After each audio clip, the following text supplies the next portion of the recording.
ইতিহাস লিখবে রঘু। কিছুদিন আগে অন্তর্জালে উন্মুক্ত হয়েছে দেবের আসন্ন সিনেমা রঘু ডাকাতের টিজার, যেখানে অভিনেতার নামের আগে তাকে পরিচয় করিয়ে দেওয়া হয়েছে মেগাস্টার দেব হিসেবে। ভক্তরা বিষয়টিকে ইতিবাচকভাবে নিলেও এতদিন যিনি দেব ছিলেন হঠাৎ করে তিনি মেগাস্টার দেব হয়ে গেছেন তা নিয়ে সোশ্যালে ব্যাপক সমালোচনা তৈরি হয়েছে। তবে যাকে নিয়ে এত আলোচনা সমালোচনা সেই দেবেরই এ ধরনের তকমা অর্থাৎ সুপারস্টার কিংবা মেগাস্টার পছন্দ নয়, বিষয়টি নিয়ে সম্প্রতি এক সাক্ষাৎকারে কথা বলেছেন তিনি।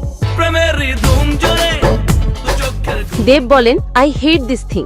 আমার প্রোডাকশনে কতবার যে আমার নামের আগে সুপারস্টার লাগিয়েছিল আমার প্রতিষ্ঠানের ছেলেগুলো, এজন্য কতবার যে ওরা ঝাড় খেয়েছে।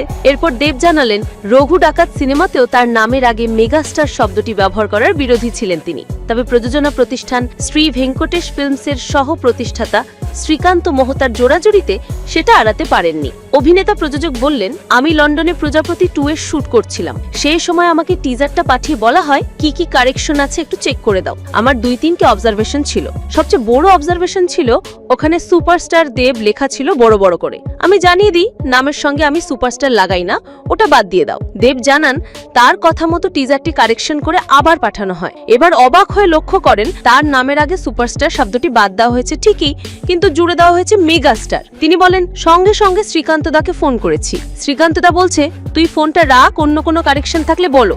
বারবার তাকে অনুরোধ করি এটা চেঞ্জ করো, শুধু দেব দাও।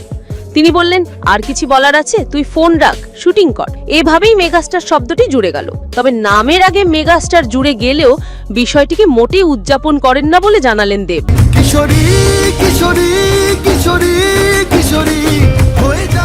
তিনি বলেন, আমি এসব প্রশংসায় বই যাই না, আমাকে প্রতিদিনই খাটতে হয়। রঘু ডাকাতের টিজারে এত রেসপন্স পাওয়ার পর আমার মাথায় আরো চাপ বেড়েছে। একটাই ভাবনা, এর পরের কাজটা কি করব।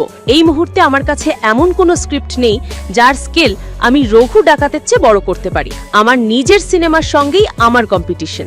এর আগে শাকিব খানের নামের আগে মেগাস্টার ব্যবহার নিয়েও বেশ বিতর্ক হয়েছিল। তার এ তকমা নিয়ে আপত্তির কথা জানিয়েছিলেন জাহিদ হাসান।